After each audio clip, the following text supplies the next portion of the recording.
The Galactic Senate chamber shimmered with the pale gold of 8 suns, a cathedral of glass and arrogance suspended in orbit above the capital world of Virelion. Delegates of 800 species whispered and flicked their tongues, antennae, and light patterns in a cacophony of diplomatic vanity. The scent of ozone, perfume, and nervous biology mingled in the air. The agenda for the day was simple: the human incident, review and sanctions. Most expected it to be over within the hour. The Terran Union was new, fragile, and soft.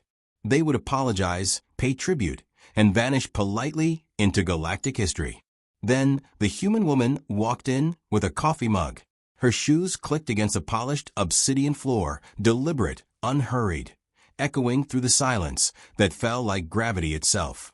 She was slender, mid-30s, wrapped in a navy suit far too plain for such splendor.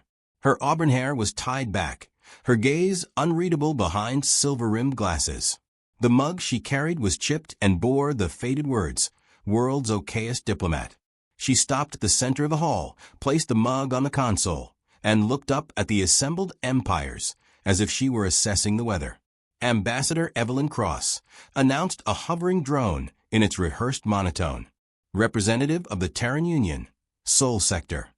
A ripple of polite amusement passed through the assembly.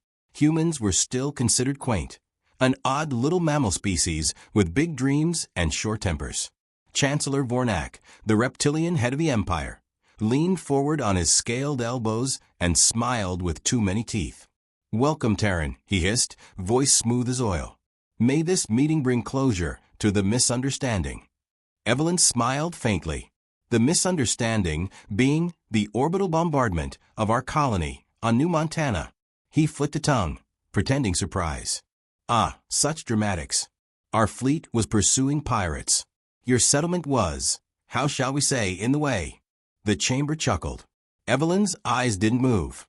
"So the death of 12,000 civilians is a traffic accident. Good to know." She took a slow sip of coffee. "We'll adjust our insurance rates accordingly." Laughter again, louder this time. Aliens loved to laugh when they didn't understand if a human was joking or threatening. Behind Evelyn stood 3 Terran Marines in white ceremonial armor, their visors opaque, motionless as marble statues. Their presence was an oddity.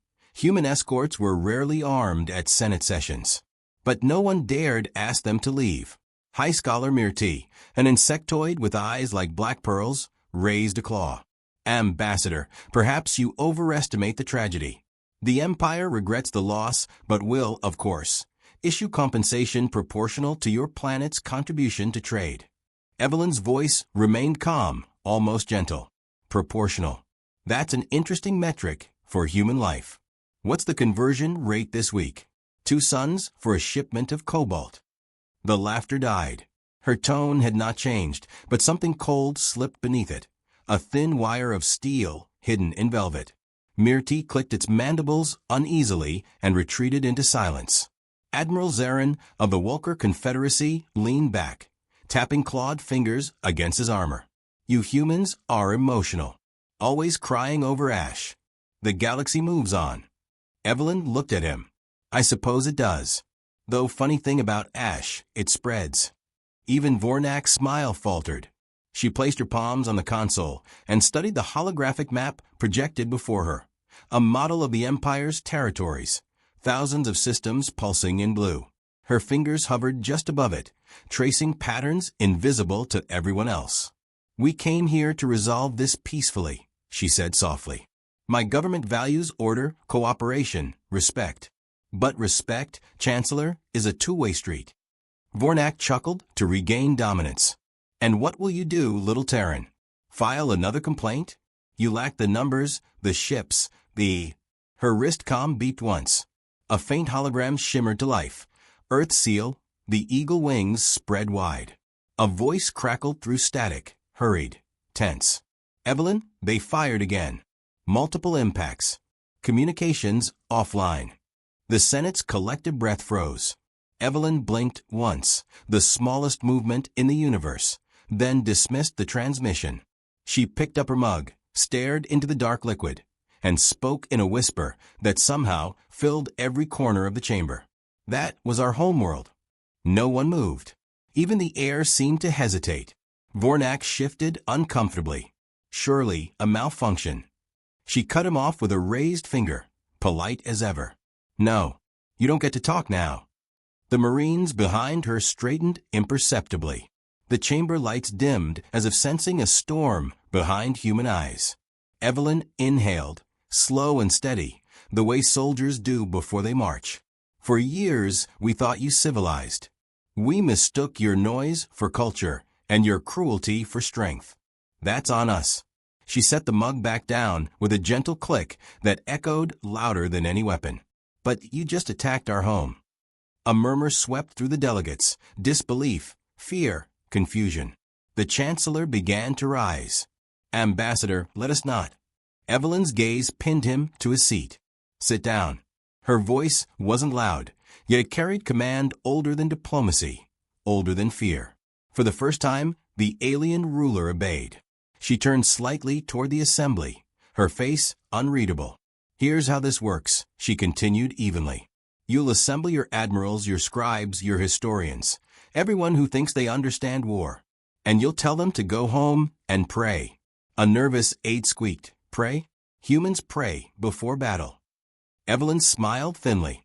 No, we pray for our enemies. The silence that followed was absolute. The chamber seemed smaller now, the galaxy itself shrinking around one woman's calm wrath. She adjusted her cuffs, reclaiming her composure as though she'd merely dropped her pen. This session is adjourned. The Terran Union will respond through appropriate channels. Vornak found his voice at last. You cannot threaten the Empire. You will be crushed before your fleets leave orbit. Evelyn turned to him, expression almost sympathetic. Chancellor, you're assuming we're leaving orbit. For a heartbeat, no one understood. Then distant alarms echoed through the skylights. Ships decloaking in orbit above Virelion, Terran signatures, hundreds of them, silent as ghosts. The Senate's translation implants buzzed with frantic cross-chatter. Evelyn didn't look up. She simply lifted her mug again, took one last sip, and murmured, You wanted closure? Consider this the opening statement. She walked out as the hall erupted in chaos. Diplomats shouting, admirals screaming for evacuation, comms lighting with alerts. Behind her, the 3 Marines followed like shadows. None spoke. None needed to. The door closed softly behind them, muffling the storm of voices. Outside, through the Senate's glass corridor, Virelion's sky shimmered with descending lights, not fire, not lasers, but drop pods entering the atmosphere in perfect silence. Evelyn paused, gazed at them, and whispered to herself, Home doesn't burn alone. Then she walked on, every step deliberate, every breath controlled, her expression returning to that calm, professional mask, the one she wore right before the galaxy learned that humanity's smiles were simply another form of war paint. The Senate chamber was sealed for the night, though no one slept. Across the city spire of Virelion, sirens murmured in the distance, not alarms of war, but whispers of confusion. No one knew if the Terran fleet above was here to negotiate or annihilate. Within a small diplomatic suite overlooking the capital, Evelyn Cross sat alone at a glass table, hands folded neatly beside her half-empty mug. The coffee had gone cold, but she didn't mind. Humans had long learned to drink bitterness cold. She watched the city below, veins of light pulsing through fog, each tower bristling with antennae tuned to panic. Messages poured in from every corner of the empire, demanding clarity, demanding obedience. She ignored them. The quiet was more valuable. Quiet meant the enemy was still pretending they understood what was happening. The door chimed once. She didn't answer. It slid open anyway. Chancellor Vornak entered, flanked by guards whose armor glistened like scales dipped in oil. His tone was all velvet and venom. Ambassador, you've caused quite a spectacle. My ministers are terrified. Congratulations. Evelyn didn't turn. Good. Fear's a start. Understanding usually follows. He circled the room, sniffing faintly at the air. Your ships hover above our world, weapons charged, yet you don't strike. Is this supposed to be intimidation? Psychological warfare. She looked up at him then, expression polite, voice calm. Diplomacy. Vornak blinked. You call this diplomacy? It's silent diplomacy, she said. You'd be amazed how much can be negotiated when the other side realizes you've stopped talking. He hissed softly, lowering himself into the chair opposite her. You humans hide threats inside riddles. It's childish. She smiled faintly. And yet, you're still here.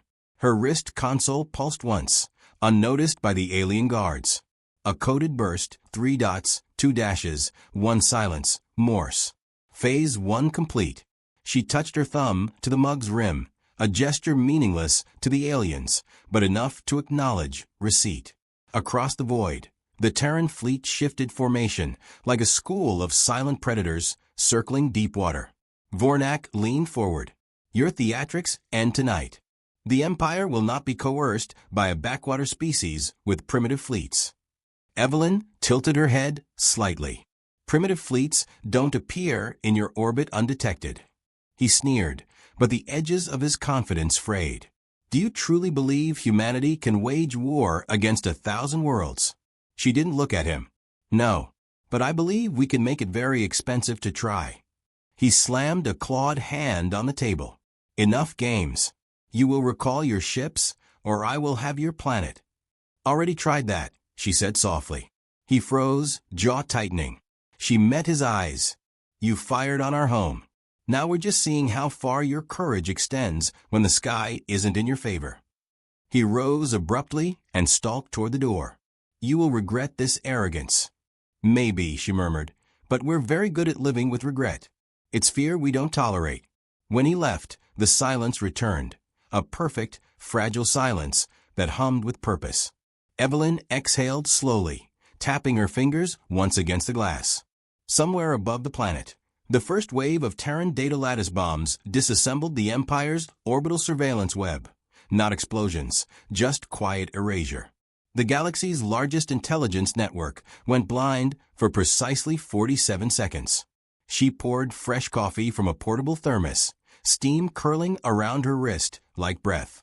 The sweet lights dimmed as Admiral Zarin's hologram blinked into existence, his wolfish features half buried in static. Human, he growled, your fleet disabled our relay buoys. Explain yourself before I lose patience. You had patience, she said. That's progress. His fangs bared. Do not mock me. I'm not mocking, she replied. I'm testing your comprehension. So far, results are disappointing. Withdraw your ships, or you'll do what? She interrupted, sipping slowly. Roar louder? Send another fleet into the dark without knowing where the lights went. He snarled, static flaring red. We could still crush you. Could, she said, nodding. But you won't. You don't fight what you don't understand. He glared for several seconds before cutting the feed. Evelyn set the mug down again, listening to the faint hum beneath her feet. The city's power grid adjusting to interruptions it didn't yet realize were man-made. Humanity didn't shout when it struck. It whispered, waited, and let the silence do the killing. The door opened again. This time, High Scholar Mirti entered, moving like glass wrapped in silk. Ambassador Cross, it chittered gently. I have seen many wars, many races. The wise learn early that silence is a weapon, but I do not understand why you use it so well. Evelyn gave a thin smile. Because silence makes people hear themselves. That's when they get scared. Mirti studied her, mandibles twitching in quiet respect. Your species fascinates me. You smile when threatened. You jest when cornered. Are you fearless? She shook her head. No, we're terrified most of the time. We just learned to use fear as fuel. The scholar lowered itself in a bow-like motion. Then I fear the Empire has made a fatal miscalculation. Evelyn's gaze drifted back to the skyline. The horizon pulsed once, subtle, distant, as if lightning had blinked. That flash wasn't lightning. It was confirmation. She whispered more to herself than to Mirti. And now Phase 2 begins. Morethi's eyes widened. Phase 2. Evelyn rose, straightening her jacket, the diplomat's calm never leaving her. Tell your historians to take notes. This might be the last time diplomacy stays on the record. Mirti hesitated. You mean to end the empire? She shook her head slowly. No. We're going to teach it manners. A faint chime echoed again from her console. One short tone, then silence. Every alien comm network flickered with interference for precisely 6 seconds, enough to remind them that humanity now spoke through their satellites. Evelyn looked at her mug, smiled faintly, and whispered, Operation Diplomatic Silence complete. Outside, Virelian's dawn broke across the skyline, quiet, radiant, unaware that its empire was already under siege by a war that hadn't even been declared. Evelyn turned away from a window, poured another cup, and murmured, Let them talk themselves into surrender before we say a word. Then she sat, sipping calmly, as the galaxy began to panic. The first explosions didn't sound like war.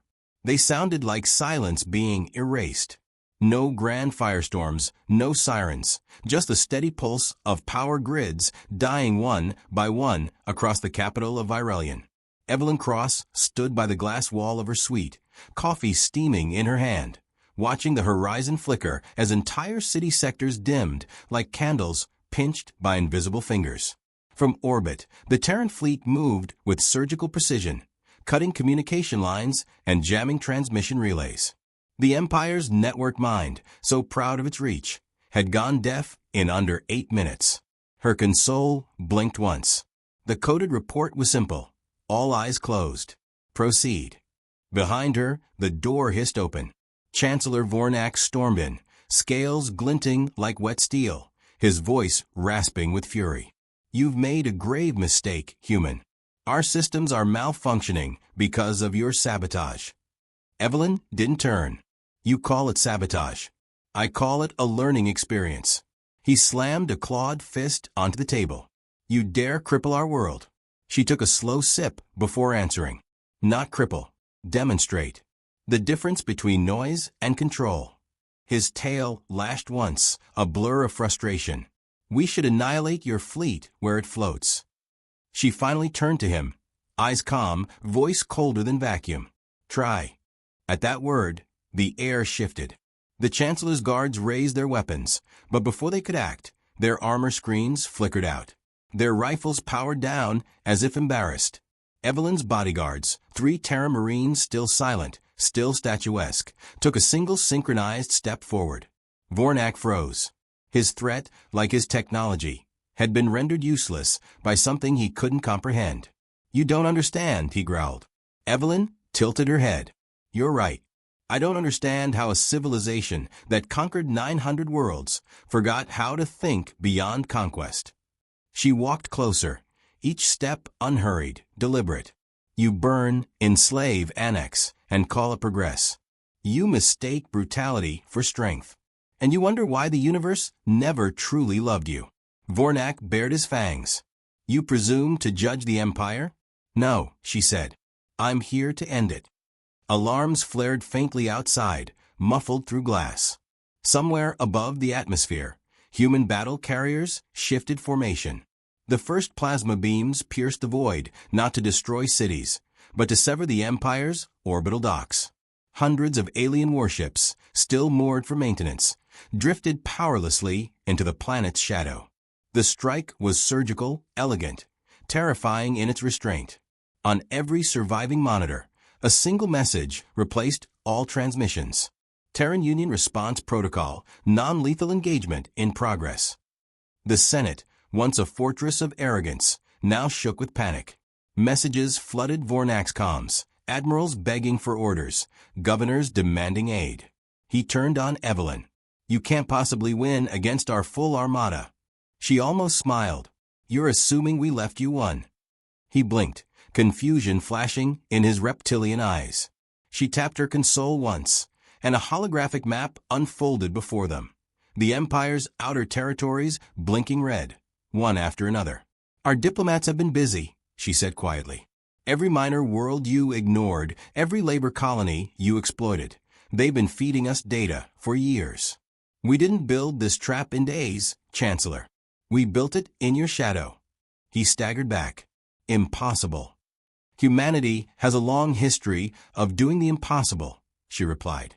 You'd be amazed how motivated a species gets when someone bombs their children's schools.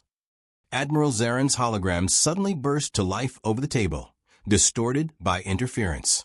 His fur was matted with sweat, his voice half snarl, half disbelief. Chancellor, our fleets are vanishing. Every hyperspace gate near human territory is sealed. We can't track their ships. They're jamming even subquantum bands. Evelyn looked at him, tone almost pitying. We're not jamming them, Admiral. We've replaced them. He froze. Replaced.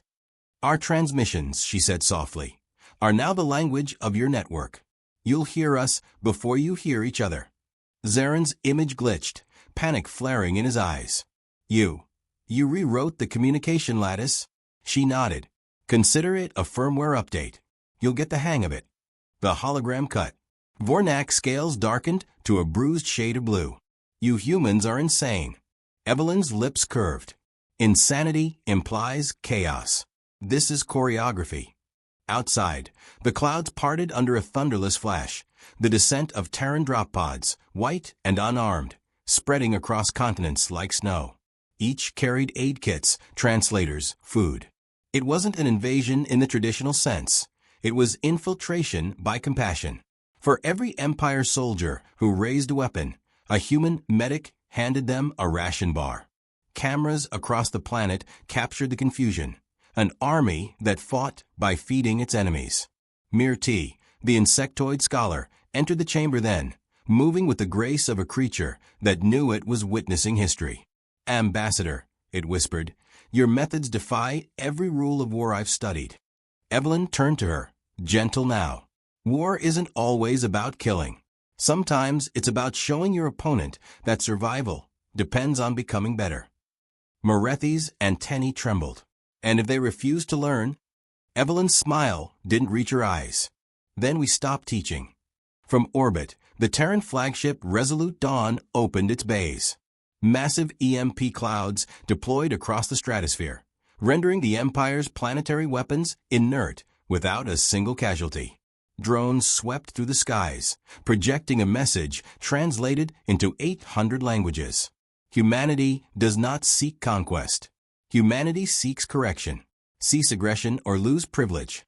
Across the galaxy, the message played on every world, broadcast through hijacked networks, starports, and personal communicators. It wasn't a declaration of war. It was a declaration of dominion through mercy.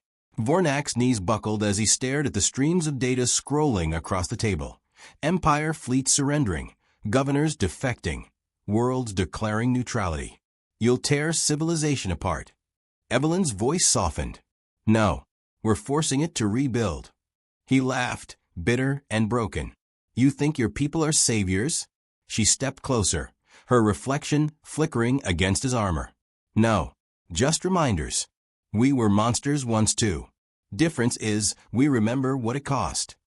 Outside, the horizon glowed with the gentle shimmer of descending ships, not to conquer, but to occupy with order. Human relief vessels replaced imperial dreadnoughts. Cities powered by arrogance now ran on Terran grids. The galaxy had never seen a war fought so quietly. Vornak looked up, despair mingled with disbelief. So this is your vengeance? Evelyn shook her head slowly. No, Chancellor. This is restraint. He sank into a chair, defeated. And if we resist... She picked up her mug, still warm this time, and met his gaze. Then we'll stop being polite. For a long moment, neither spoke. The room thrummed with the sound of a world surrendering to silence. Outside, distant thunder rolled, not of weapons, but of orbiting ships repositioning, sealing borders, drawing invisible lines across the stars. Evelyn turned to the window again, her reflection framed by fireless light. Politeness ends when reason does, she murmured. And you left reason bleeding on New Montana. Behind her, the Marines stood motionless. Above them, the fleet shifted, slow, deliberate, final. The first act of humanity's justice was complete, and the galaxy was only beginning to understand what that meant. The dawn that rose over Virelion was unlike any before it, quiet, golden, and heavy with surrender. The air no longer trembled with alarms or gunfire. Instead, it pulsed with something stranger, older: submission. From orbit, the Terran fleet hung like a constellation carved by vengeance, unmoving, immaculate. Cities glimmered beneath them like penitent candles, and across 900 worlds, the same symbol burned across every screen: the Terran Union crest, stark white on black, framed by the words, "Peace through consequence." Evelyn Cross stood at the Senate dais, where she had first been mocked. Now, the chamber was hollow. The banners of the Empire hung limp and faded, their edges scorched by shame more than fire. Delegates sat in silence, hands folded, antennae drooping, eyes averted. Where once they had laughed at her mug and her coffee, now they watched her every movement, as if one wrong word could unmake their world. Chancellor Vornak sat at the front, stripped of regalia, his scales dulled to gray. He looked like a statue carved from regret. Myrti, the insectoid scholar, stood beside him, recording quietly with trembling limbs. Evelyn's voice, when it came, was steady, controlled, carrying the weight of a verdict. "Yesterday," she began, "you called humanity primitive. Today, you call us merciful. Both are errors." Her words carried no pride, only certainty. "We are not here to conquer you. We're here because you made the mistake of thinking mercy was weakness. You taught us that peace is a luxury. We intend to make it permanent." A low murmur spread through the chamber. Evelyn gestured, and a holographic display flickered to life. Maps of the galaxy rearranging like stars shifting formation. Every imperial stronghold now bore the Terran insignia. Every relay system rerouted through Earth's new command hub. "Effective immediately," she continued. "The Galactic Empire is dissolved. Its systems will operate under the Terran Concord for a period of reconstruction. Trade routes will reopen. Civilian aid will be distributed. Every weapon facility you built will now produce medicine and shelter modules." Vornak's voice cracked. "You'll strip us of sovereignty." Evelyn's gaze softened just enough to show pity. "No, we'll strip you of cruelty. Sovereignty is earned back through decency." Myrti stepped forward. "Ambassador Cross, history will not forgive such domination." Evelyn turned to the scholar, her tone almost gentle. "Then write it truthfully, scholar. Write that humans didn't come to rule. We came to remind." The chamber fell silent again. Through the skylights, Virelian's twin suns rose higher, catching the silver hulls of Terran ships hovering in still formation. It wasn't a fleet anymore. It was a mirror held to the galaxy, reflecting its sins in disciplined light. Outside the Senate, thousands of alien civilians gathered, looking upward. They had expected punishment, occupation, the fire of retribution. Instead, Terran transports descended with supplies, food, water, medics in gray uniforms carrying both rifles and compassion. Children peeked from behind their mothers' cloaks as humans distributed blankets stamped with the emblem of the old blue earth. No speeches, no banners, no drums. Only quiet order. Across the galaxy, the same scenes unfolded. On Jurnaxis, human engineers repaired the energy grids they had disabled hours before.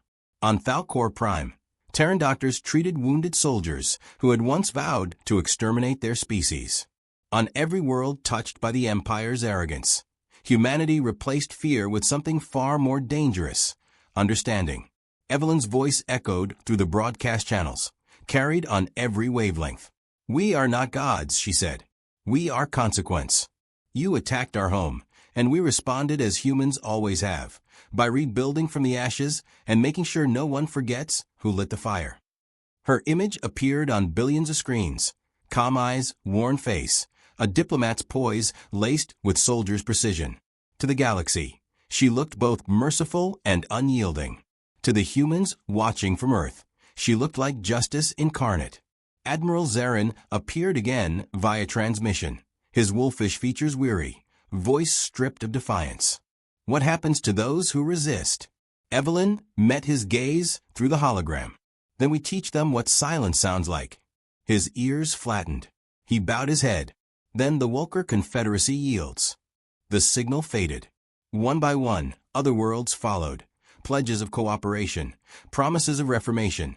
Entire fleets transmitting surrender codes not out of fear, but awe. Vornak rose, trembling, voice hoarse. So that's it? The Empire bends its knee to an upstart world, because you wield better toys. Evelyn shook her head. No, because we wield conviction. She stepped closer, her boots echoing across marble. We didn't win with firepower, Chancellor. We won because we refused to become you. He lowered his gaze, defeated. And what will you do with me? Live, she said simply. You'll live long enough to help rebuild what you destroyed. The Chancellor exhaled, something between relief and shame. You humans, he muttered, you frighten me more when you're kind. Evelyn allowed herself a faint smile. Good. Fear of kindness keeps civilizations honest. Mirti looked up from its recorder. History will call this the day of bowing. Evelyn replied softly. No.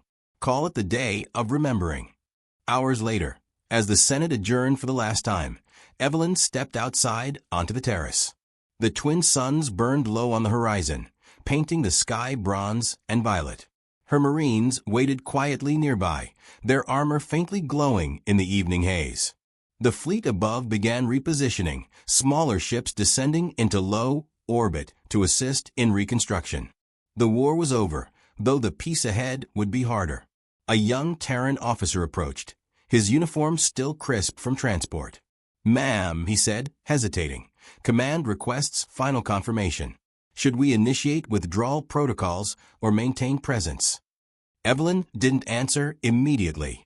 She looked up at the fleets, human, disciplined, merciful in their orbit. Hold position, she said finally. Peace needs guardians until it can walk on its own.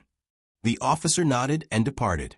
Evelyn leaned on the railing, the weight of history pressing against her shoulders. Her reflection shimmered faintly in the glass, haloed by the light of two suns.